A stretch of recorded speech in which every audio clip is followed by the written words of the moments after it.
Run, party, repeat. Welcome to the East Coast Adventures Dirt and Vert Podcast, where we talk all things running, racing, and training to help you get ready for your next big adventure.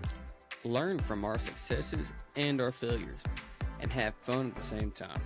Join us right here every week with inspiring guests who share their captivating tales from the trails. And remember, nobody cares. Run faster.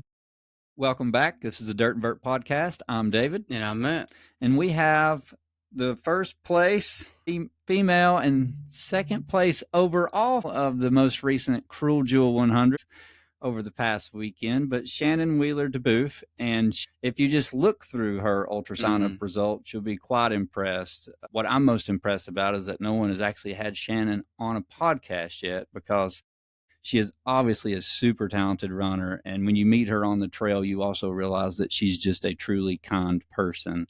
And to see that in Cruel Jewel, because she was burning it down through them trails, and she was just as nice as she could be talking to everyone out there. So Shannon, if you don't care, tell us a little bit about who you are and how you got into running. Well, David, thank you so much for that kind welcome. I'm Shannon. I started running in my mid-30s. Prior to that, I only exercised to burn calories and not be fat. It's somewhere it morphed to something competitive, but I started off with a 5K. Somebody at work said, "Hey, work will pay for it. Jump in." It felt awful. I hated it, but there was something about it. It was like a challenge. I needed to go back and do better the next time. Kept going back at it. And then just living down here in Chattanooga, there's so many trails, so many groups. So I just started going to local trail running groups, and it was all, just escalated from there. So what started it? Like, what got you wanting to run? Was it truly just trying to stay healthy, or was it something you had tried once before and never found the love for it? Yeah, no, I never really tried it before. I'm the type of person I need exercise in order to feel calm. Otherwise, I get nervous and anxious. So exercise relieves that, and running is just the best. You just go out in the woods, just free on the trails. Everything, all the worries and everything just kind of disappear as I go out there. So yeah, running, I need it. And this week post Cruel Jewel is hard because I can't run. How bad is Dom's right now? How bad are your legs? They're not as bad now. The first couple days were pretty rough.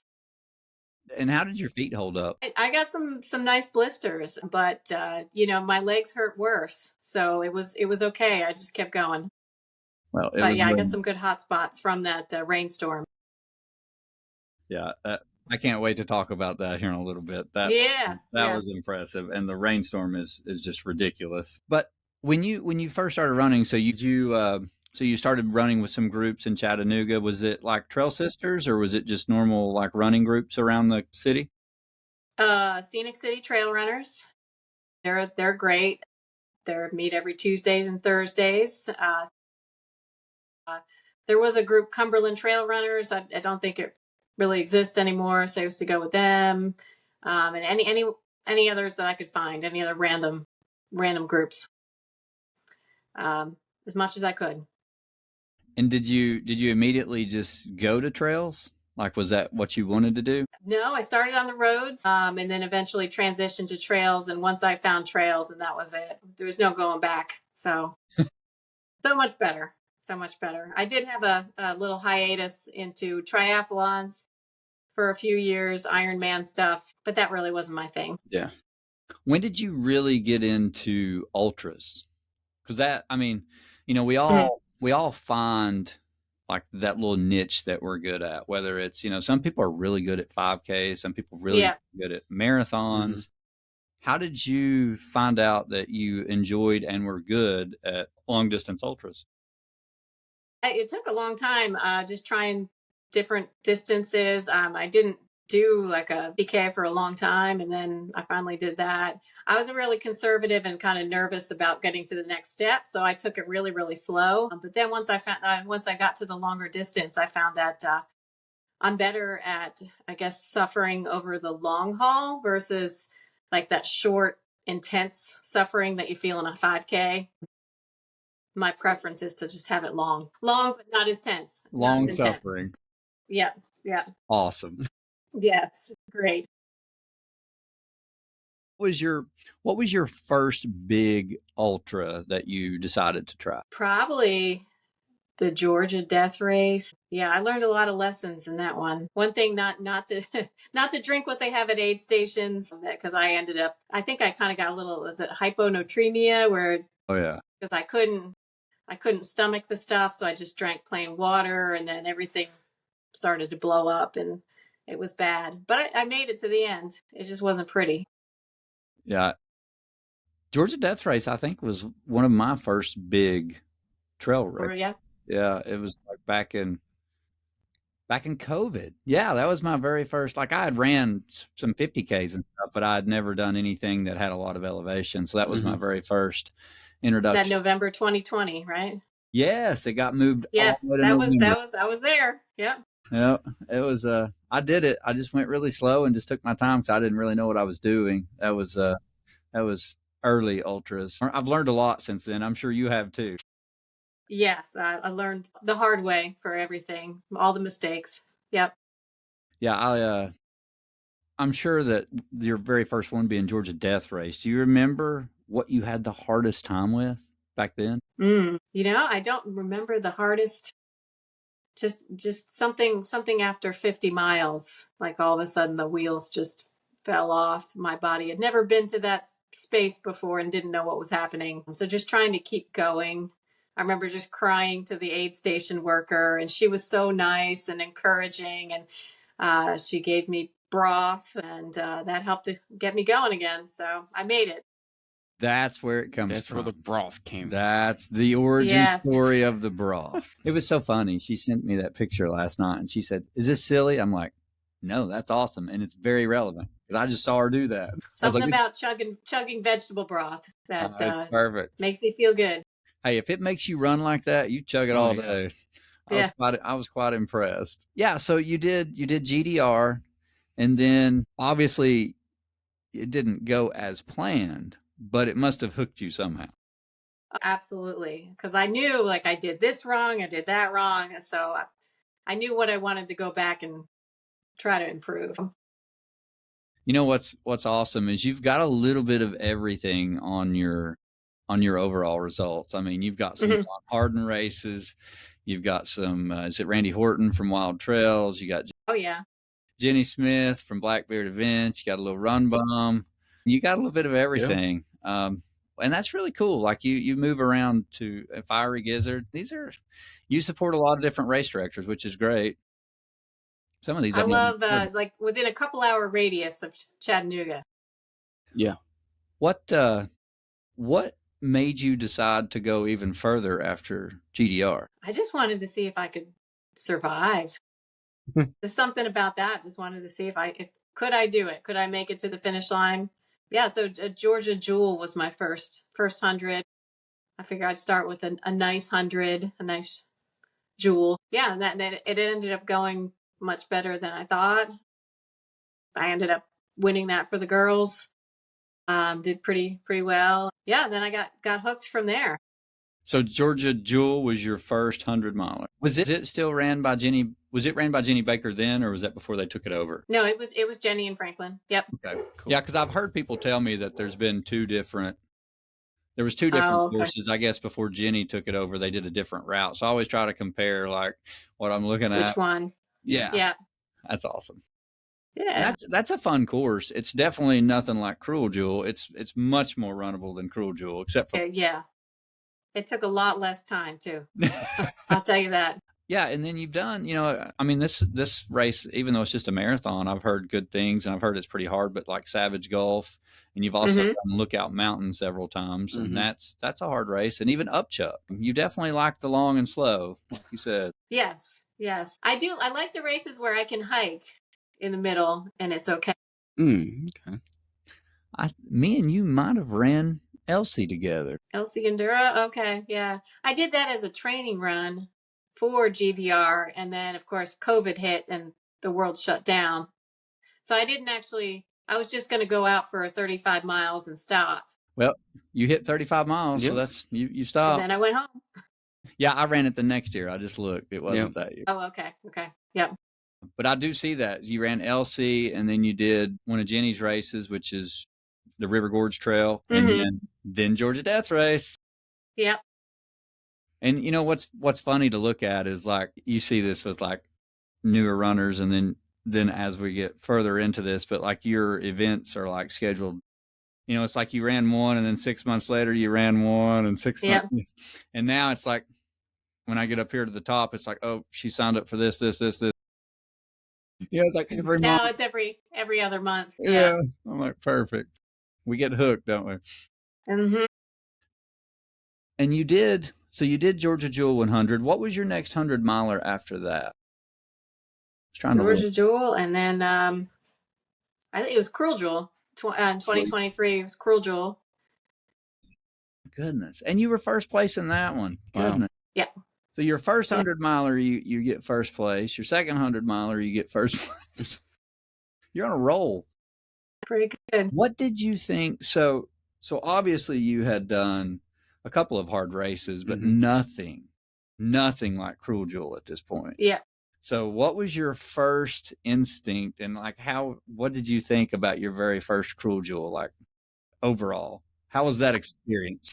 That was the hardest thing I had ever done. You know, I was thinking in my head, you know, comparing natural childbirth and Cruel Jewel. Cruel Jewel was probably worse. So at least the last 30 miles. It starts out feeling good, not too bad, but it was just grueling for the last 30. For the first time I did it and the second time.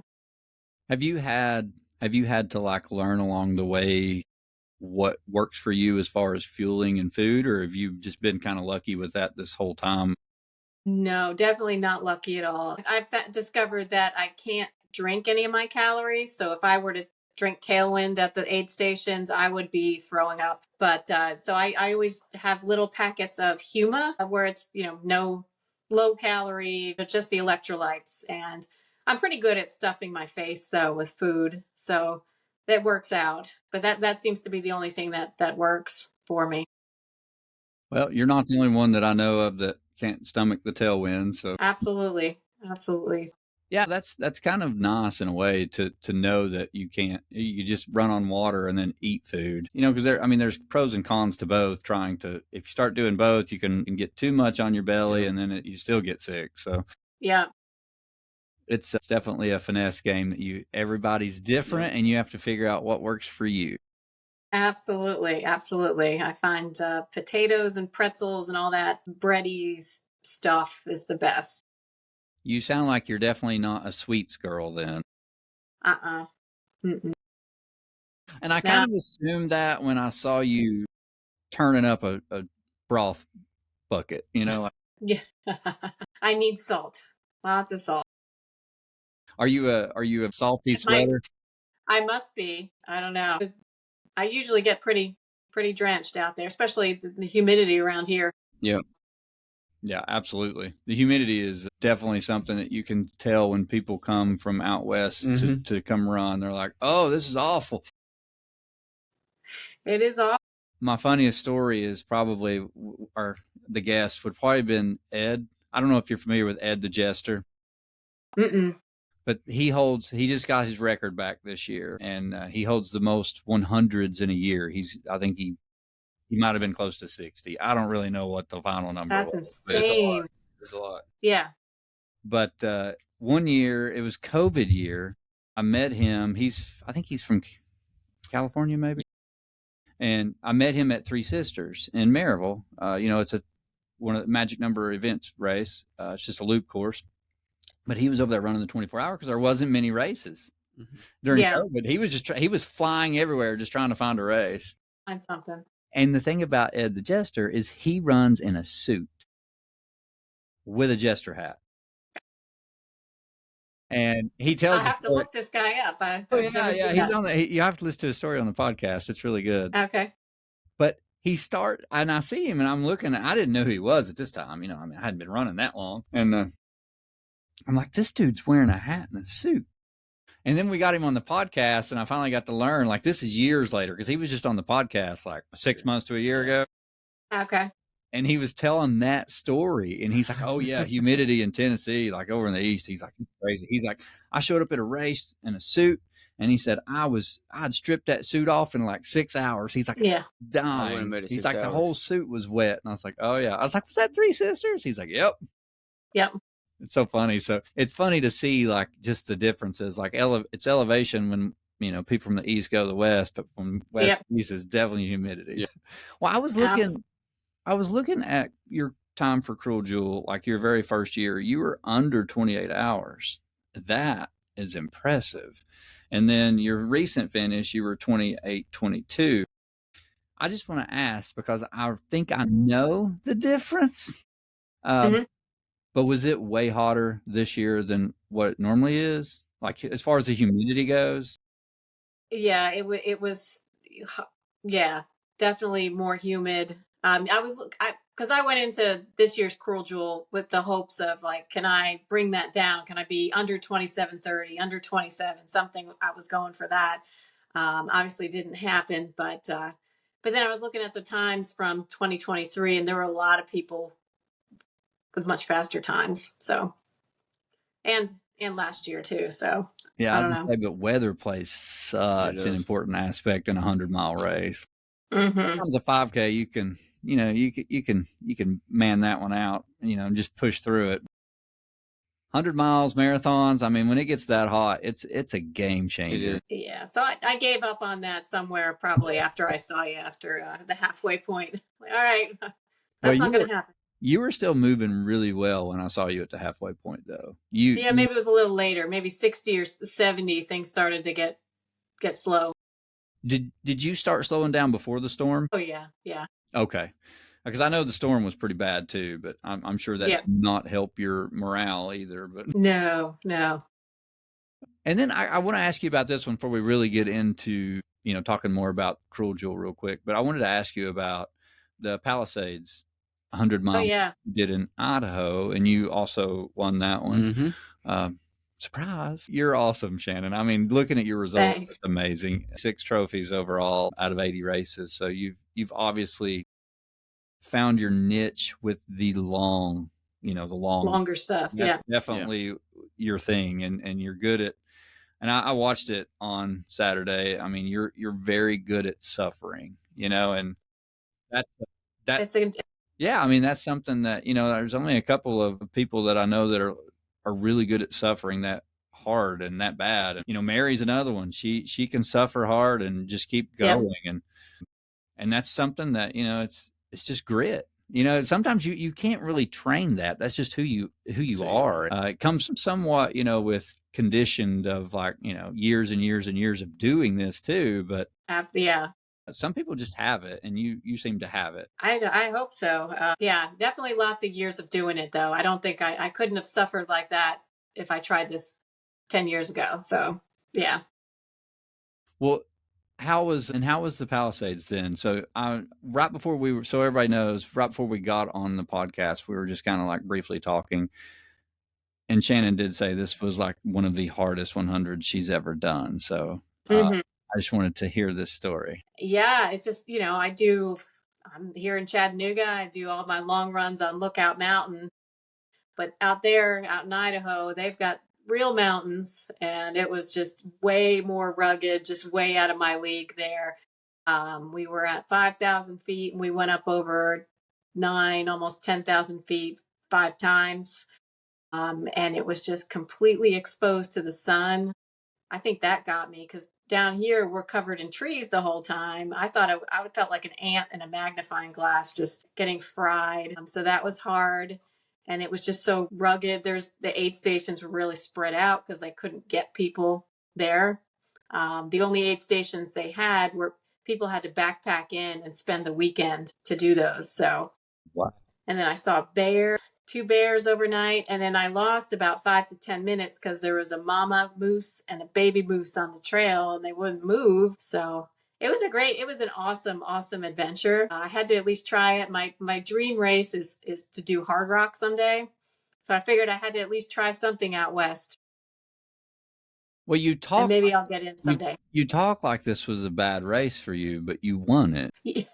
I did, but it was really, really bad. I remember getting to mile 85 and just sitting down and sing. I was getting dizzy at that point. I had run out of water. I was dehydrated, and I had promised my 10-year-old at the time. She's like, "Mommy, don't die, just don't die." And I'm like, well, I might stumble off this side of this mountain, but I was able to get it back together and bring it in. But that was definitely just and again the scree, the rolling rock at the top of the mountain. So you're coming down a skinny little trail. You've got this massive drop off. It's all exposed, and all the rocks are rolling under my feet. I was just screaming on the way down. So it was an adventure. Was the whole trail like that, or was there some sections that were like bouldering, like big boulders? It was a mix. I mean, a lot of it wasn't too bad, but definitely once you got higher up, the higher you went, the harder it got. And I'm guessing that was really hard then when you're trying to, ascend.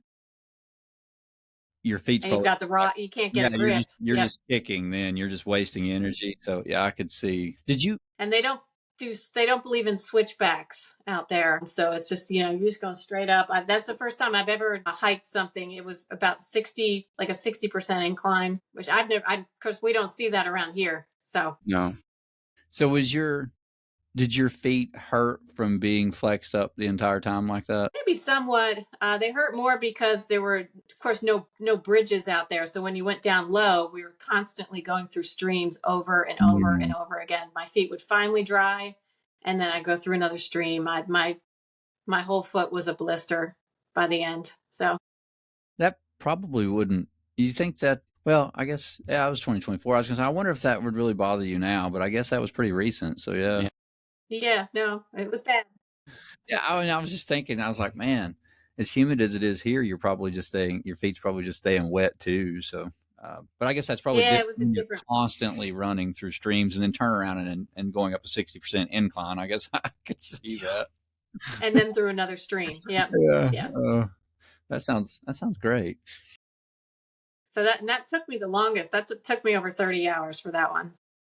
Was that a point to point or a loop or an out and back? It was 2 50-mile loops. Man, I bet that sucked to finish that first loop and think about doing that again. But you did it. Yeah. No, it was two different 50-mile loops. It was kind of like you went into kind of an 8. Yeah, no, it was a beautiful. Well, that's beautiful better. Scenery. Yeah. I was gonna say, when there's a loop that hard and you have to do it again, that's demoralizing. That's when different torture. Once you get back, you're like, do I really want to do that again? I'm just gonna call it. Yeah. No kidding.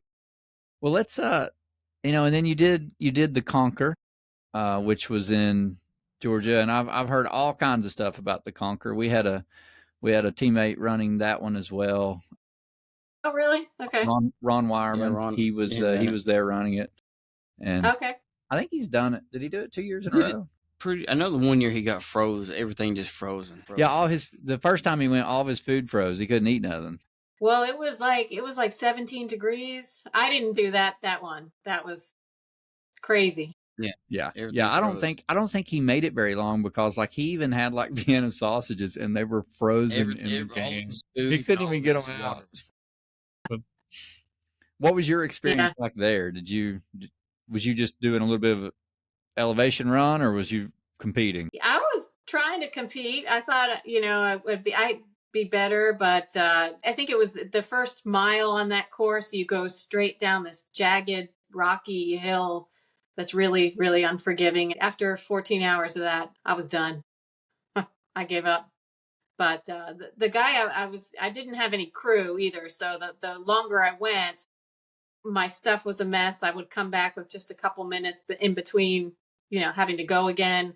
And I couldn't get my bottles together. I couldn't get food, and I was just a train wreck. There's another guy though that was in the non-crew tent with me, and he ended up doing awesome.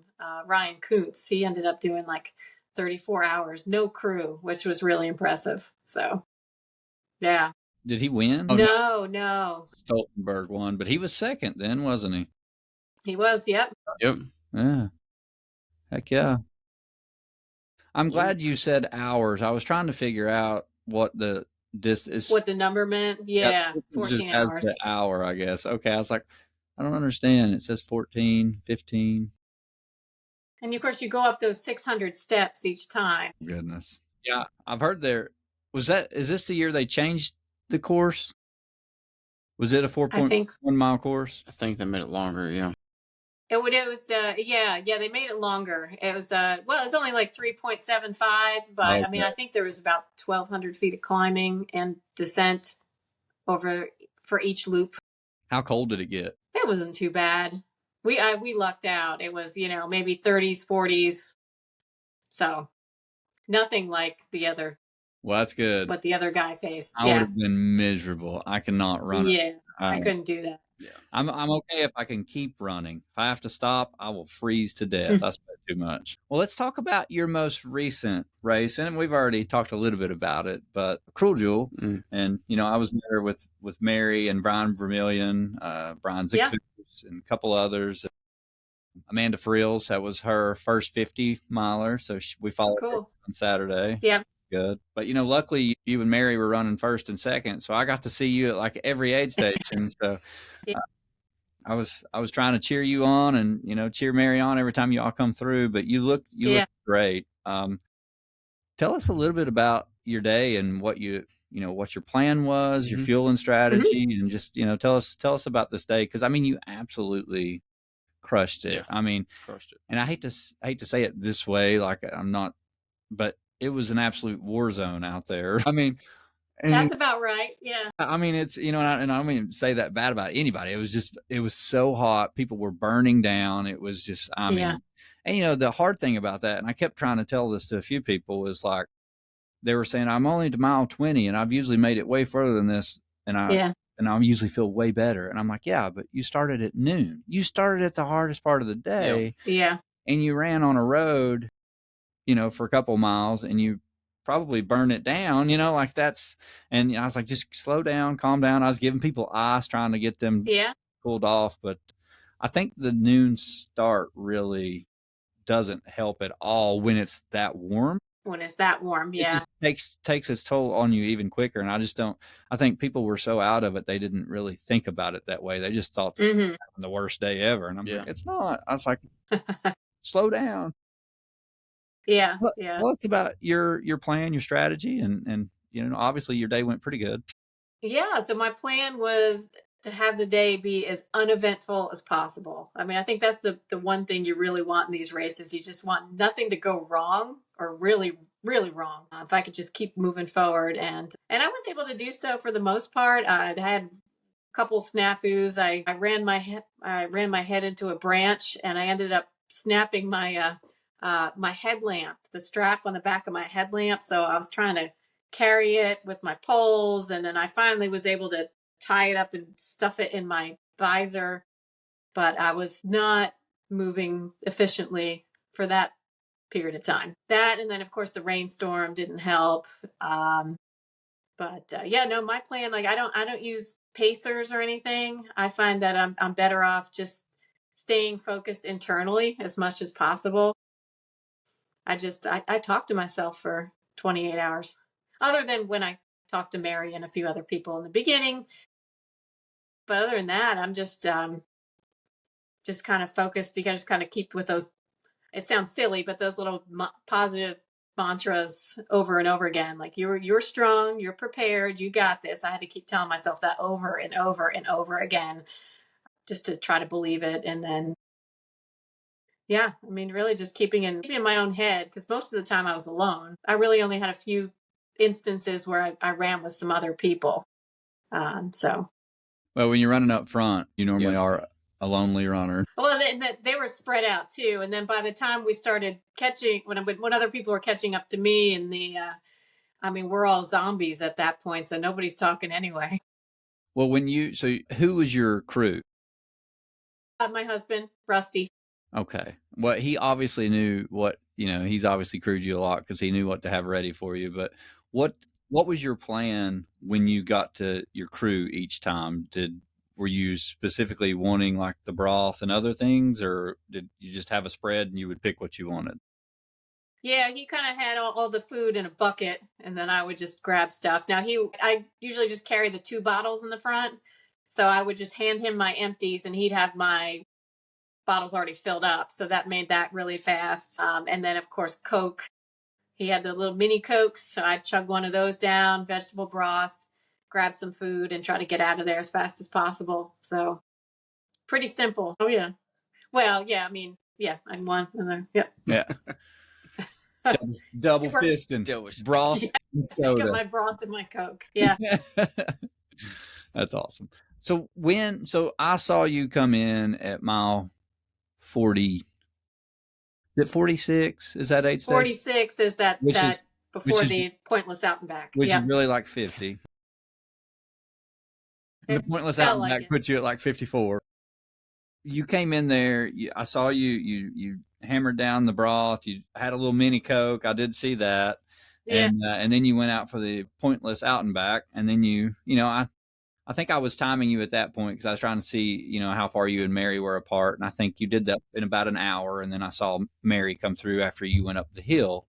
And then I never saw you again because, we didn't make it much past that because of the tailwind and the GI issues. But yeah, when you went up that hill, though, you still looked extremely strong, but I could tell you were getting stiff. Like I could see like you were really stiff, and I was like, she gets moving, she'll be fine. But I could tell then you were starting to feel all that elevation, and you hadn't looked like you were feeling it too bad before, but I could tell like things were starting to get a little harder. Absolutely. When you made it up to the top of that hill after the pointless out and back, and you do that big climb, did you take off after that point? Did you start running again? Jogging. I don't know. I would call it a run. I don't know if there was any really fast running after that. It was just, can I keep moving? Yeah, that happens. I don't know how to train for that to not have that stiffness. Seems like the really long races, I get that really terrible stiffness, and maybe I need to go out slower. I don't know. Well, I don't know what it is. I mean, I don't know. I mean, we all have our own strategies, and we do what works for us. And I'm kind of like on the side of I start out a little faster than I probably should, but I don't burn it down. Okay. But I start out faster because if I start out really slow, I just don't feel like I don't feel like I'm racing. That's the problem.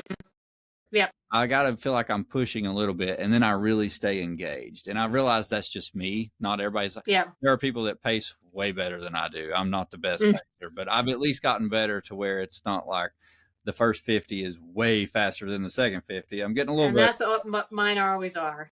Way faster. And then I'm just trying to hang on for dear life on the way back. What you're obviously extending that every time. Yeah. I mean, because you ran hard for 50 miles. I guess I did. Yeah. Yeah. It didn't feel bad then. I think when me and Mary were talking, because Mary had told me when she saw you at Will Scott, like we were talking earlier, she's like, Shannon keeps running like this, she's going to break the course record. And when you made it to the turnaround, which, you're about to do the pointless out and back, but you were under, well, I think it was under. Yeah, you were like 11 hours. It was something crazy, yeah. Yeah, I mean, you were crazy too fast. you were ahead of the course record by a lot. That was quite impressive because you went back up the hill at 11 o'clock. I think is when because you'd already done the out and back, and you were going back out, so you were on track for like 22 hours if you could have held that pace. If I could have held it, yeah, it wouldn't happen. But then obviously pushing that hard, I mean, your body's gonna fight you some, but you did really well. How did the storm impact you? Because I will say that was one hell of a storm. We were already back at the cabin at that point when it hit. Okay. I think it was like 3 or 4 in the morning, if I remember right. No, it was about 6. It was right before the sun came up. Okay, well, it hit us a little earlier then. It was like did it? Okay, yeah, because it blew the cabin door open. Oh wow. Okay. because and I jumped up. Mary's like, I've never seen you move that fast, but I took off running because I mean, rain was blowing into the house, and Yeah. I like trying to get the door shut. And all I thought about was I was like, oh man, Shannon and Becca, ooh, Everybody's out there. yeah. Yep. We're out there on the mountain. Yep. But how did you try to keep running, or did you just kind of like hunker up and hike till that passed through, or what was your strategy on that phase? Trying to keep moving the same pace if I could, but I had to slow down. I was struggling I had like a disposable poncho. I'm trying to get that out of my pack and trying to, it's still dark out, and I've got this headlamp that's broken and like hanging off the back of my head, and I couldn't find the head part of the poncho. I was putting myself in the armhole, and so I lost probably some good time during that. Did you get It didn't cold? last too long. A little bit, but it felt good. Yeah, you were. I wanted to be You were cold. probably heating up, and that's the thing I hate about when it rains like that in the summer or in early summer. You put that poncho on and you're trying to run. I mean, you're just as wet as if you didn't wear the poncho. It's like probably really soft. It turned into a sauna. Yeah. So you put the poncho on and just kind of started hiking. Did the lightning or anything get really bad? It wasn't. We could hear it. I could hear it, but it was farther away, and it was never really super close. Thankfully. How bad did the wind get? Somewhat. It wasn't that good. Yeah, I think you probably got it worse than I did. We definitely had some wind. That was for sure. Yeah. When it blew that door open, I was like, oh, "What happened? Where am I?" But yeah, how long did you say the storm last? Maybe 20 minutes. It wasn't terrible. Yeah. Did the course drain pretty well for you, or did it get pretty slick for a little bit? No. Then I was just slopping along, and I think that's when I started getting all those hot spots and blisters. Mm-hmm. Well, I'm sure that did not help the muscles either. No. Nope. When did you get back to, like, after it stopped raining, got the poncho off? When did you get back? Did you get back to moving quicker, or did you just kind of keep that pace all the way to the end? Yeah, it was just kind of one speed to the end. Just hang on speed. When was your darkest moment? That's a good question. We all have them. Yeah. I'm trying to think. Maybe it might have been coming up to knowing I still had to do Weaver Creek. I was coming up to the Stanley Gap aid station the second time. And just since I had done it a couple years ago, I knew, I was so over climbing at that point, and I know how much that crazy section was down and back. And then I still had to I kept thinking about how much more I had to do at that point, and I felt awful. So that's when it was just kind of head down, just keep moving. What was your mantra at that point? It's just you got this. Keep moving. And at one point, a guy he seemed like he wasn't stiff at all. He just kind of flew right past me, and then I'm like, well, what's wrong with me? I was like, if he can do it, I can do it. So that was my mantra after that.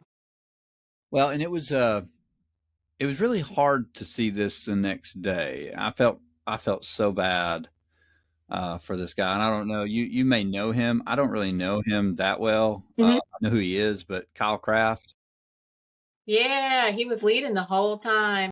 When he left the turnaround, I mean, he was already. I mean, he might have been like, what, 20, 30 minutes ahead of you at that point, maybe. Mm-hmm. I mean, there wasn't a huge lead, but he looked amazing. He was strong. He walked up to that hill, and he looked like a ninja. He took those trek poles, and he was like, and he just took off. And I was like, and he took off. I was like, man, this dude is. I mean, if he keeps running like he was on fire. I was like, he's close to the course record. I don't know if he can get it, but he's close. Because, obviously you have to do the math because it's not really just 100 miles. At that point, I was like, okay, it would be really close. But he's doing well. But then he's leading the race at mile 100, 101, and DNF'd. Is that when? Yeah, I know it was really, really close. Yeah. I don't know why he didn't walk it in, but I have no idea. I think it got really bad. Like his body shut down. I think someone had to come get him. Okay. And I don't know the whole story, but I saw something on, it might have been Facebook, and then I heard someone talking about it, and I was just like, man, That's so That's hard gotta be so disappointing. to Yeah. be like 3 or 4 away. But yeah, I was curious. I didn't know if you know him that well. I don't know him at all. I know who he is, but I don't really know him. He ran GDR as well, and he was winning that Oh, one. that's right. Yeah. And then I don't know what happened. Well, he put together a great race all the way up to the end at Up Cruel. to the last bit. I Yeah. just couldn't imagine making it to 100 No. miles and not being able to finish that thing. Like, and that's the Yeah. first thing I said too. I was like, I don't know. I think I would have tried to at least hobble. And they're like, oh no, I think it was pretty bad. Like they had to It was that bad, huh? Okay. Man. I was trying to find him on here. But did you see him any towards the end? Or Yeah, even on Weaver Creek, I remember seeing him. I was going on the out portion. He was coming back, and he still looked good then. So I don't know. I don't know what happened. that stinks so bad. I was trying to see. Yeah. Wow. So that's for him. I mean, he ran it last year in 30 hours. Also, he was pushing. Wow. Yeah. Pushing So hard. he was like, I mean, dude, that's amazing. Yeah. But Kyle Craft, kudos, man. Yeah. You left it all out there. That was actually impressive. So I hate that you didn't get the buckle, but so you got to see him some there towards the end. Then did he look? Mm-hmm. Yeah. I mean, when we did the out and back, I mean, he looked really good. He said, hey, good job, that kind of stuff, and he looked fine when I saw him. And then of course I didn't see him after that because he was just ahead. Goodness gracious. Yeah, I heard that story and I was just like, oh man. So when you got to the finish line, was that the best feeling ever to be finished? Oh my God, yes. That was absolutely fabulous. I'm like, just let me sit down, please. Do you feel like this was a better run for you or no? I don't know. I was hoping to do better than I did the last time. And I know you really can't compare years exactly because of the weather. Mm-hmm. So I don't know. My goal someday is to not be so stiff after 60 or 70. And I don't know how to do that. Well, I mean, what's kind of cool though is you were less than an hour of being the overall winner. Yeah. Like you're second overall. So I think that is to say something. Like you can't, like you said, it's hard to compare year over year because it's not like this is the middle of August where it's just going to be 100 degrees every day. Where some years it can be 10 or 20 degrees cooler or 10 to 20 degrees hotter. And that makes a huge difference in finishing time. I mean, and that's the thing that I was looking at is like the winner was 27 and a half hours overall. You were 28 hours and 22 minutes and you still third place by 20 minutes. Mm-hmm. So, I mean, that's the thing like to look at is like, I don't know what it looked like last year and I can go back and look at that. But that's pretty impressive. I mean, you were so close to being the overall winner, which I think would have been even cooler to have. Yeah, that would have been cool. Yeah, the guy Matt, he passed me on the road and he was looking strong. He got a second win, so good for him. Well, and that was kind of the Kyle Craft story I heard was that he was gaining on him and Kyle picked up the pace and burned it down. That makes sense. Now, and I don't know how much of that's true. That's just what I heard. Yeah. So, yeah. But impressive for you, Shannon. I mean, it was fun to watch you. I will say that was probably the funnest thing to see was when you and Mary would come out of the woods, the top two females. Uh-huh. You all were about the only ones that were smiling. And that was nobody smiled. Nobody else smiled. There was a few, but I couldn't tell if they were real smiles or not. It was more like, hey, there's people. You look good in front of people, and then you suffer in the woods. But you all come out. You were talking and laughing, and just moving on. And I mean, there was the first 25 miles. It was when we got to Wilscott. It was a rough aid station. It was rough. Was it? Yeah. I mean, there were some people who didn't even know where they were at. Oh, wow. Like they were that out of it because they had just ran so hard, the hottest part of the day, and they just burned it down. And it was like, I was like, oh man, and several of them turned it around. The ones that I saw that were like that, none of them finished. Oh, okay. Yeah. About 50 miles is where they dropped out. But, to each their own. We all have goals, and sometimes if you don't leave it all out there, you don't really know what you're You never know what you could have done. Yeah. And I think that's kind of what you were doing a little bit. I think I guess so. you wanted to see what you could do. Yep. You wanted that course record, didn't you? No, it wasn't thinking that much. But you weren't too far off at one point. I was like, she's gonna crush the female course record. I was like, that's impressive. I will say though, Cruel Jewel has the biggest belt buckle I've ever seen in my life. It is huge. Yeah. That thing is like this big. Oh yeah, it's huge. Wow. And it's heavy. It would take up Shannon's entire waist. It's huge. Yeah, I'm not wearing it. I've got it up in my living room. Wear those, like you wouldn't even be able to see them. It's that big. Yeah. We need to go get one then. It's literally like putting two buckles side by side. It's that big. It's a cool looking buckle too. It is really cool looking. It is nice. So how many times have you finished Cruel Jewel 100 now? Was that 2 or 3? That's 2. Yeah. 2. And are you going back next year? I don't know. I think I might try to go do Hellbender next year. Okay. I DNF'd that last year, so I kind of have unfinished business there. Well, I told this story at Cruel Jewel, but I didn't even know what a Hellbender was till the other day. And what was funny is I was like, I saw the awards and I was like, those are awesome. Because one of the ladies we know, she shared, I guess her husband must have made the awards. Was it Laura? I think. But anyways, I saw it and I was like, what's that? Like a lizard or a salamander? What is that? So then I Google Hellbender. I'm Googling the race. Not knowing that it's a salamander. It's I Google Hellbender and then I'm like, well, that award makes sense now. I get it. Okay. I had no idea. I thought Hellbender was just a cool name. Yeah. So you're going to go back to that? Are they the same weekend? Probably. One weekend apart. So too close to do both of them. Yeah. I don't know. Oh, no. You could call it the Cruel Hell. Yeah. Yeah. No. Hey, we'll make you a special buckle. Yep. Do them both. Yeah, right. Only if you're out there too doing it. Yeah. Well, I think Mary's she's already talking about wanting to do Cruel Jewel, so I know where I'll be. That's what she told me. Yeah, I think she's going to go back. She's going to go back for it. Yeah. Yeah, she wasn't happy. Yeah, not like that. Anyways, that was a little bit out of our control. So I hate that. Yeah. So your next race, I see that you're already signed up for, which I'm glad, and I think you're gonna be awesome at this race. Is the Cherokee 130? Yeah, I'm excited. I mean, you like really hot races, so this one's right down your alley. I do. Hot races, nice and warm. Yeah. So I think this one's definitely going to be one of your strong points, though. I think you're going to do exceptionally well at this race because most of the course is very runnable.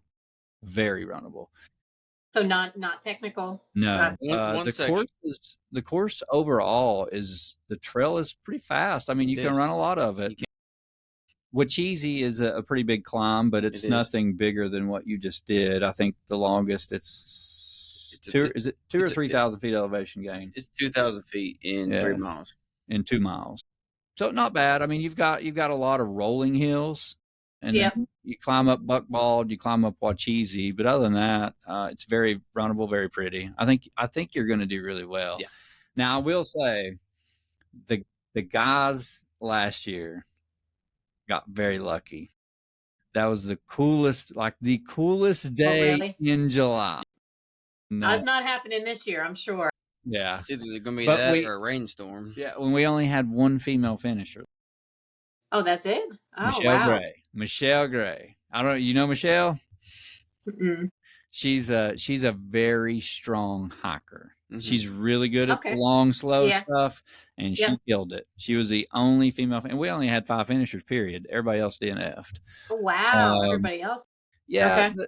The thing about this race is it's not that it's extremely hard. That's not it. It's definitely the humidity, being in the national forest in July. But also the cutoff is a little over 26 hours. Mm-hmm. So you're talking 80 miles in 26 hours. So some people burned it down on the out and never made it back. I see. Okay.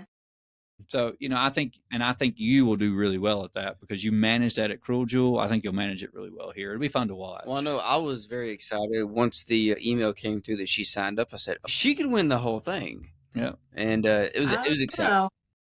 We'll see. I love that area. Yeah, it's beautiful. But also this year we're going to do a documentary. We've got a videographer coming, so it'll be fun too. They'll be following some of the lead people through and trying to get some videos cool. of it. So yeah, it'll be fun. I'm glad you picked this year because it'll be fun to watch you do your thing out there. Drink vegetable broth. That's right. What do you have on? What do you want to do after Cherokee? I think I've signed up for is it H9 Dragon, the 40-miler at Vogel, I think. Yeah. Okay. Yeah. I've heard that one.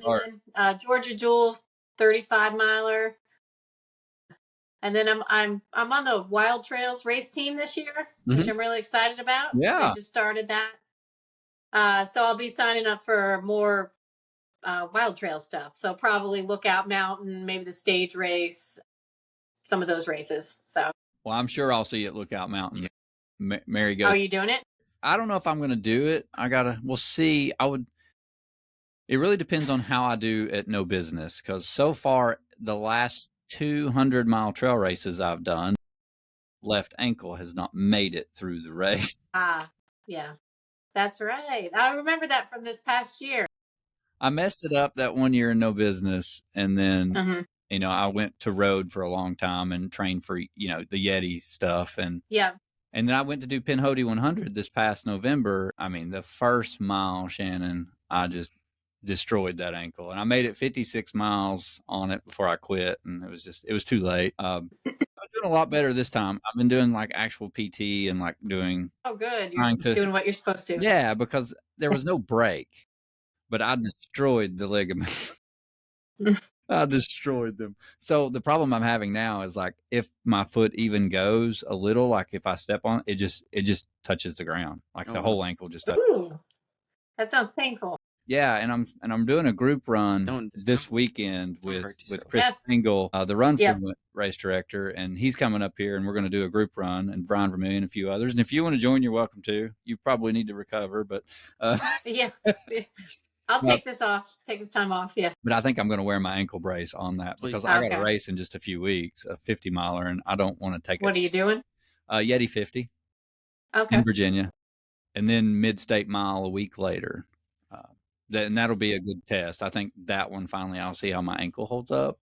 Yeah. I'm hoping it's there because I really want to try to race No Business like normal. And, look out. I would love to run it. I've not got to run it yet, and I want to run it. Oh, that's a classic. But I don't even want to sign up yet because I just got to see how the ankle does. If I twist my ankle again, I might just go crawl in a corner somewhere and retire from trail running. Just hit the road. I don't know. Hopefully I'm back at the Lookout this year. You going to try the 50? No, 18 mile. I'm done and going home. Are you doing the 50? Yeah, I'll do the 50. Yeah.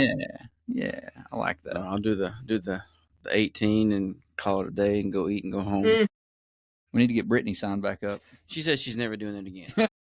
Yeah. I tried. Well, Shannon, what did you have any like stomach problems at all in Cruel Jewel, or did you manage that pretty well? That was pretty good. I did pretty good. That I kind of feel like I have that under control. I've had many races where I felt bad, and I've kind of figured out what works for my stomach now. So I had a little nausea, but I think that might have been just because it was so hot too. It was just so sticky and it never let up. But for the most part, it was good. That's awesome. I mean, especially as hot as it got, because I saw a lot of people with stomach issues. So you managed that very well. As you were training for over the last few years, like as you've done this, you can progressively see that you've gotten better at the longer stuff and you've actually improved. You started out well, but you can see your times have gotten better. Have you been doing your own training, or do you have a coach? I had a coach for maybe 6 months or so, who coincidentally I actually got to meet in person at Cruel Jewel. Andrew Miller, really super nice guy. He won, the youngest guy to win Western States years ago. Awesome. But Mostly I'm just self-coached. Good. I mean, you're obviously doing something right. So Yeah. great job. And then what did your training look like leading up to Cruel Jewel? Were you doing a lot of miles or were you focused more on like elevation? I was doing as much as I could. I changed careers maybe 8, 9 months ago. I used to work at a desk job for a year, 20 plus years, and I got laid off. And then I decided that I never want to go back again because I always kind of hated it anyway. So I decided to become a personal trainer. And so I work at Planet Fitness. I love it. And yeah, no judgment zone. Yeah, so it's kind of hard I'm finding it harder to get as many miles in as I used to because I'm teaching exercise classes all day. And then I try to run after that. That's good cardio. Yeah. Well, It's not kinda. running. It's good cardio. No, yeah, I want to do more running. But I did a lot of strength training. And then at home, I have an incline treadmill. It goes to 40%. So I'm able to do all that stuff right in my house, which is nice. Yeah. Yeah. Those treadmills are nice. We've got one. We do the same thing. Oh, do you? Yeah. I just crank it up and hike. Mm-hmm. That's my weak point. I have to get better at hiking.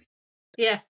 I need to work on that. Yeah. So that's good to know though. Like, and I love the fact that you decided to change career and now you're a personal trainer. Like that's actually I think that's how Mary started into, getting into all of it. She started as a personal trainer. Mm-hmm. And then got her certifications for like CrossFit and other things. But yeah. Oh, yeah. Yeah. I think that's awesome. Yeah. I was trying to ask her questions in the beginning, but we're going up this hill like this. We couldn't talk too much.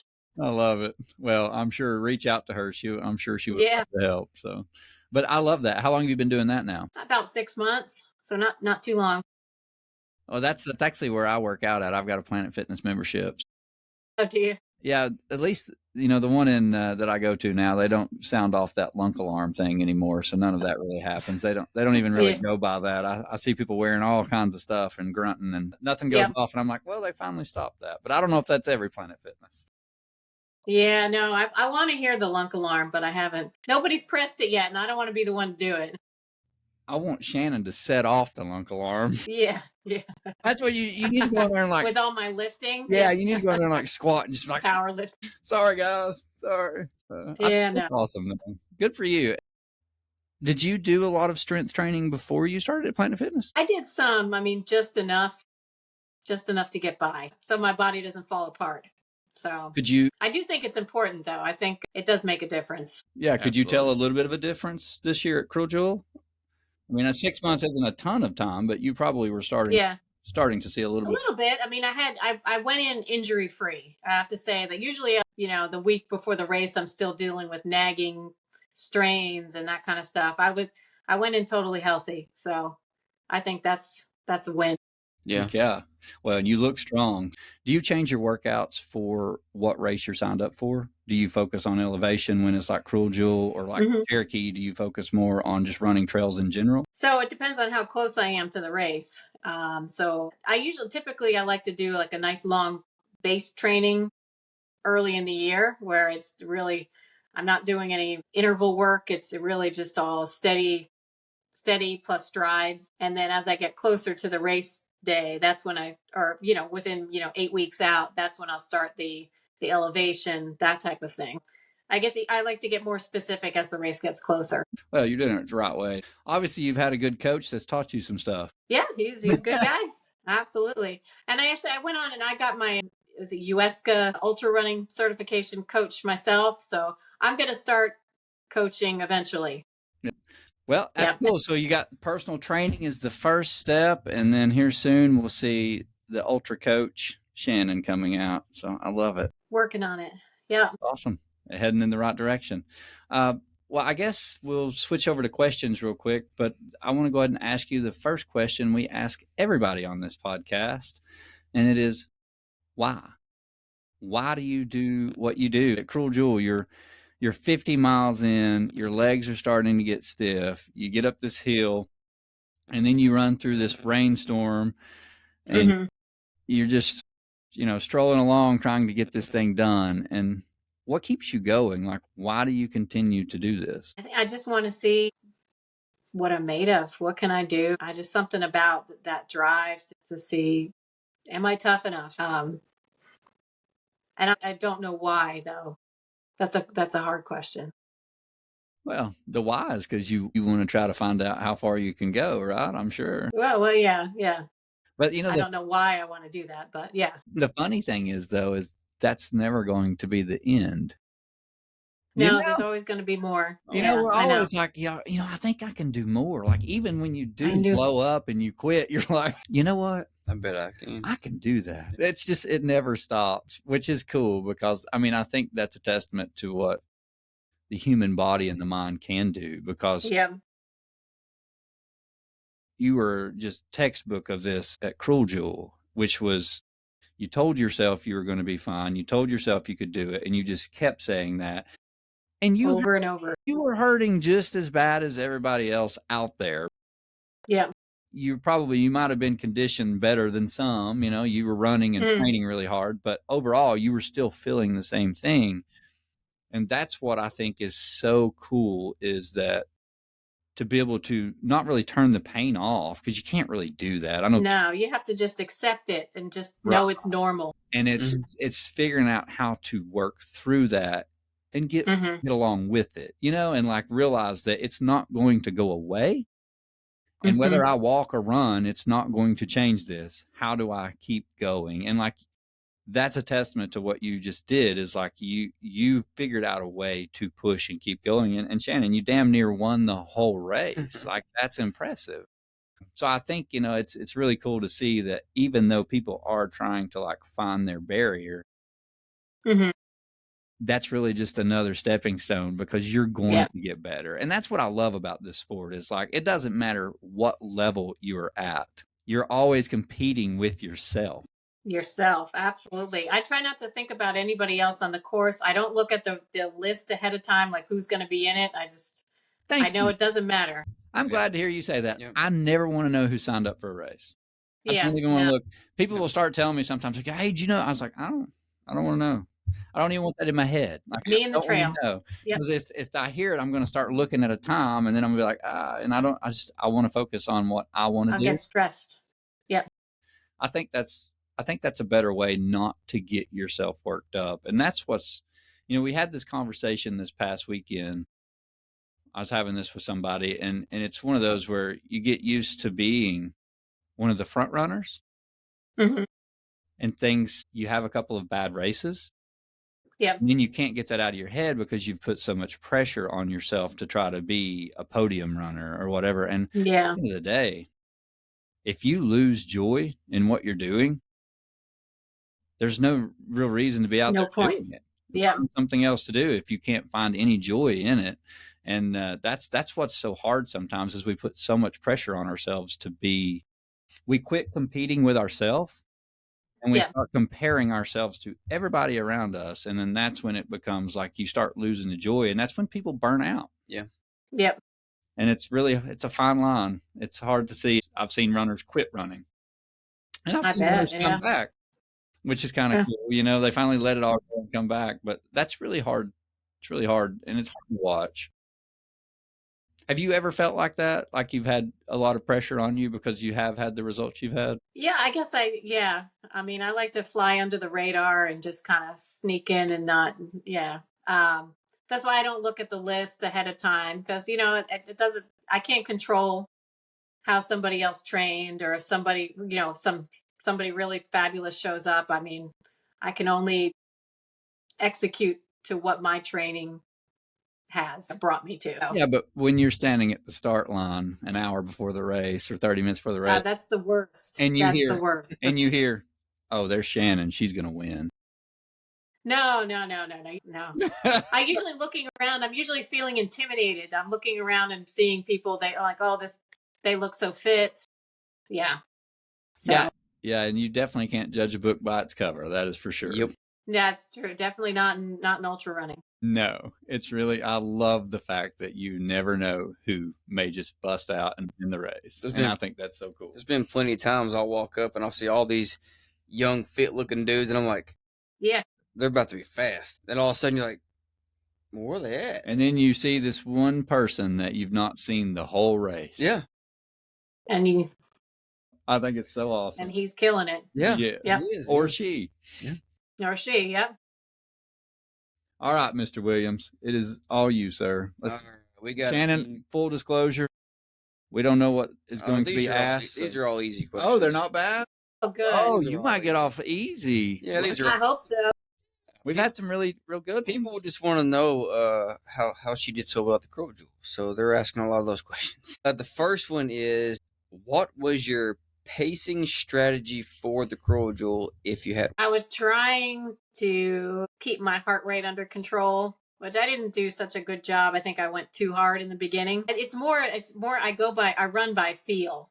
Like, how am I feeling? And it's almost like, it's like the stress. If my stress hormones get too high, which I can feel, then I know I'm going too hard. So I'm always telling myself to relax, relax, relax over and over again. So it's nothing scientific at all. It's all by feel.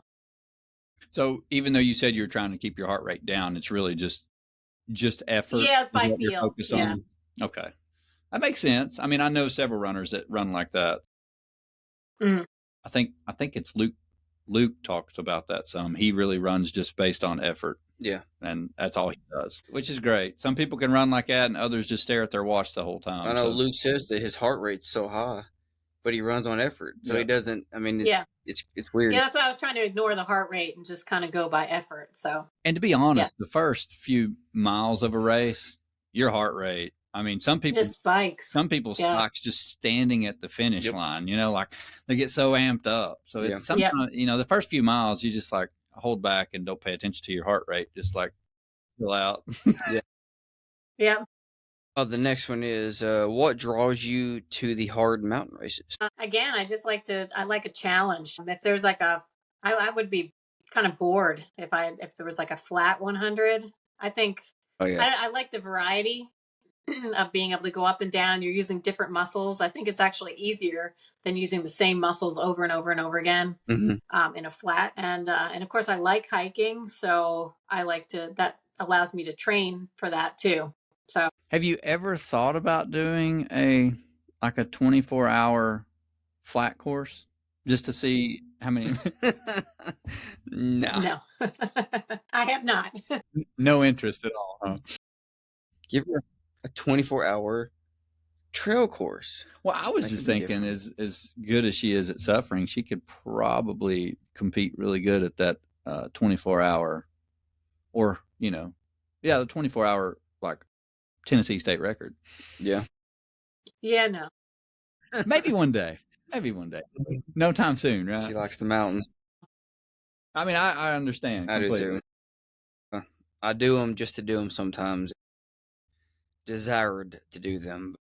Well, we all have our own thing. Some Yeah. people absolutely love those things. They want to They go do. run for 24 hours on a quarter-mile track, and that's cool. No. I've tried, Sounds awful. and I'm not sure.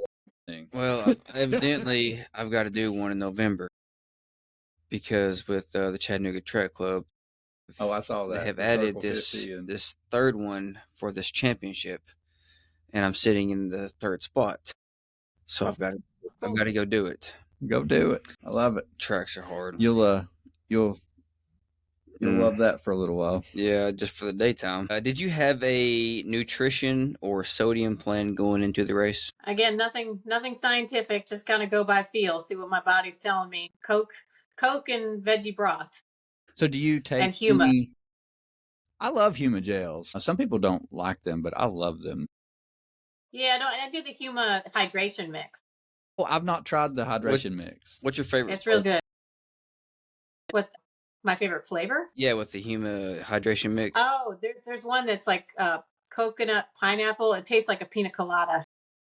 That sounds. That's my favorite. Last year I did that Sewanee Slammer over there at Sewanee College, and they had Huma on course. I had never tried the hydration mix, but I had ran out of mine, and I'm like, I'll try it. That stuff was delicious. Yeah, that is. It was really good. Yeah, Huma used to be our sponsor for a few years with gels. Okay. And they were, I thought they tasted great. They're real food. So, they go bad pretty quick. It's good. That Yeah. was the hardest part about having him as a sponsor is like gels left over. I was just like giving them to everybody. I think I even gave you a case. I was like giving cases away. Yeah, they go quick. What pack did you use for this race? Solomon something or other. I couldn't tell you. Probably an advanced skin. Probably. Yeah. Advanced. Yeah, I think it's an advanced skin something. Did you use trekking poles at all? I did. Yeah. I think at the 50-mile mark, I took one pole and I just used one until about mile 70 something, and then I took the two. Yeah, I was gonna say I didn't ever really see you with a trekking pole in your hand. Yeah, so I found they slow me down because I don't train with them, so I'm not very efficient. But when I'm so tired at the end, I kind of need them. Yeah, makes sense. There's only one race I use trekking poles for. Mid-state. Well, you definitely didn't need them for them first 50 miles. I witnessed. No, it felt good then. Yeah. Let's see. The next question is, what has been your longest distance that you've ran? Cruel Jewel, the 104. 104. What did your watch say? Just curious. Oh, it crapped out and died. I have no idea. Yeah. Yeah, I heard people saying that it was 100 and they had 107 or 108. Really? Okay. Yeah. Well, yeah, I believe it. That's what I heard. And then the 50 miler was like 58. Oh, wow. Okay. Yeah, no, mine didn't make it. Let's see. I think you mentioned this earlier, but what would your one dream race be? Oh, Hard Rock. Absolutely. I'll keep putting my name in until I'm 70. Well, I would love to see you get into Hard Rock. No I think kidding. you do great. Yeah. That would be, the altitude kind of scares me, but it just looks incredible. It's right down your alley too. That works with your strong point. So Yeah. Lots of hiking. yeah, Climbing, yeah. love it. What has been your favorite low-key race that you've done? Upchuck. Upchuck is so fun. I think that's like the best race here in the Chattanooga area. You know, you get on the school bus jammed in with all these other runners, and then they just yell at you, and it's great. It's a ton of fun. That is all the questions I have. Oh, easy. Yeah. It did get off Yeah, easy. it got off easy, huh? That's great. I was expecting her to say stump jump since she was wearing the shirt. I wasn't for sure. No, That one's a good I one like too, stump though. jump. Yeah. I need to get down there and do some of those. I've not done I've not done any of the Bad Beard or Wild Trails races, so I want to start. Oh, you have to. Go Good do some. stuff. You're not that far away, right? You guys are.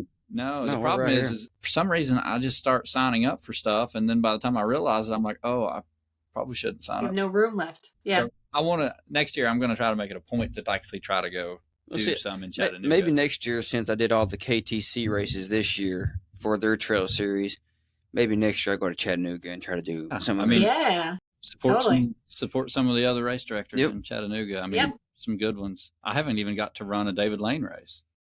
Well, I've ran quite a few of those. I've not done any of his, so I want to try to support Okay. you guys next year. Well, Shannon, do you have any questions for us? I don't think so. Thank you so much for having me. It's been fun. Absolutely. I do want to show you something. If young Matthew brought it in here. We got both. What's that? This is my newest creation, by the way.